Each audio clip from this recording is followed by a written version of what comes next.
Dr. Baron von Frankenstein and the quiz show Catastrophe. Dr. Baron von Frankenstein sat in the dilapidated parlor of his crumbling castle, staring gloomily at a stack of overdue bills. The once grand home of scientific marvels had become little more than a leaky ruin, and even the lightning rod atop the castle had fallen into disrepair. Across the room, his creation, a towering figure with patchwork skin and bolts protruding from his neck, was attempting to fix an ancient radio by smashing it repeatedly with his massive hands.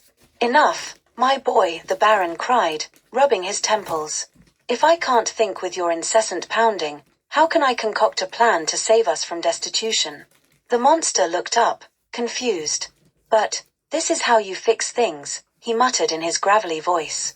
Before the Baron could respond, the battered radio crackled to life. A cheerful voice filled the room. "Do you dream of a sunny getaway? A luxurious holiday on the French Riviera? Then enter Quizomania, the hit television quiz show, for your chance to win the vacation of a lifetime." The Baron and his creation exchanged a glance. A spark of inspiration flickered in the doctor's eyes, and a smile began to curl across his lips. "A vacation, a break from this misery. And all we must do is demonstrate our superior intellect. My boy, pack your bags, we're going to Quizomania." The journey to the television studio was an adventure in itself. The pair had to hitch a ride on a hay cart, much to the displeasure of the farmer who discovered the monster snacking on his pumpkins. After several misadventures, including a run-in with an angry goat and a brief stint of being chased by villagers wielding torches, an old habit they just couldn't seem to shake, the duo finally arrived at the brightly lit studio in the city. As they entered the waiting room, their presence caused quite a stir. Contestants whispered behind their hands, eyeing the hulking figure of the monster, who had insisted on wearing a mismatched suit that made him look like an overgrown scarecrow. One particularly snooty contestant, a middle-aged man in a bow tie, sneered, "Is this a quiz show or a freak show?" The monster frowned. "I don't like him," he whispered to the Baron. "Neither do I, my boy," the Baron replied, patting his creation's enormous shoulder. "But we shall soon show them who the real fools are." The stage was a riot of flashing lights and dramatic music. The host, a grinning man with blindingly white teeth, introduced the contestants with exaggerated flair. "Welcome to Quizomania. Tonight, we have a thrilling lineup of contestants, including a father-son duo with a unique backstory. Please welcome Dr. Baron von Frankenstein and Frank." "Actually," the Baron interjected, raising a hand, "his name is technically Subject F42, but Frank is fine," the monster cut in, waving awkwardly at the audience. The game began with a rapid-fire trivia round. The Baron was in his element, rattling off answers to obscure questions about history, science, and art with ease. "Who designed the Eiffel Tower?" the host asked. "Gustav Eiffel," the Baron said smugly, earning a cheer from the crowd. But the monster's attempts were less successful.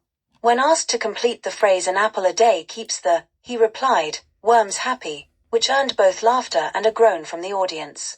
"I'm trying my best," he whispered to the Baron, who glared at him. The next round was a physical challenge.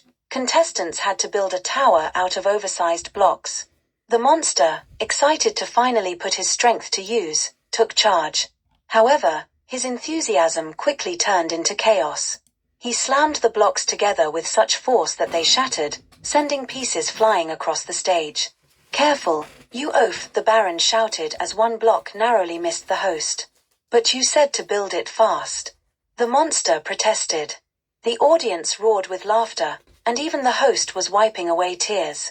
"Well, that's one way to do it," he said, awarding them partial points for creative destruction. By the time they reached the lightning round, the Baron and the monster were trailing behind the bowtie contestant, who smirked smugly at every opportunity. The pressure was on, and the Baron's nerves began to fray. "Frank, focus," he hissed as the monster fidgeted with his microphone. The lightning round involved answering questions under a time limit, but it also required teamwork. The first question was straightforward. Name 3 Shakespearean plays. Romeo and Juliet, Hamlet, and, The monster faltered. Macbeth, the Baron finished, slapping his forehead. The next question, however, was about pop culture, a subject neither of them excelled in. What is the name of the current reigning pop star known for their hit song Dancing Dynamo? The monster blinked. Ah, Frankenstein? That's you, the Baron snapped. Despite their struggles, the pair managed to claw their way back into the competition thanks to a bonus round on anatomy, which the Baron aced with unnerving precision. Name all the bones in the human body, the host challenged. The Baron didn't hesitate, listing every bone with the speed and accuracy of a man who had assembled a skeleton or two in his time. By the end of the round, they were neck and neck with the bowtie contestant. The final question was a doozy. What is the square root of 2025? The snooty bowtie contestant buzzed in first but stammered, 40. No, 50. Wrong, the host declared. Dr. Frankenstein and Frank, it's your turn. The Baron hesitated, his brow furrowing. But to everyone's surprise, it was the monster who leaned forward and said, 45. Correct, the host exclaimed as the audience erupted in applause. The Baron and the monster were declared the winners, earning the grand prize, an all-expenses-paid vacation to a sunny resort. The snooty contestant stormed off in a huff, while the monster grinned from ear to ear. I did it, he said, lifting the Baron off the ground in a bone-crushing hug. Yes, put me down, the Baron gasped. You've earned this, my boy. Perhaps a vacation will be just what we need to recharge and avoid creditors for a while. As they left the stage, the monster turned to the Baron. Do you think they'll have coconuts at the resort? I've always wanted to try one. The Baron sighed. You won us the prize, Frank. You can have all the coconuts you want. The pair walked off into the studio lights, ready to trade their gloomy castle for sun, sand, and, hopefully, fewer angry mobs. The end.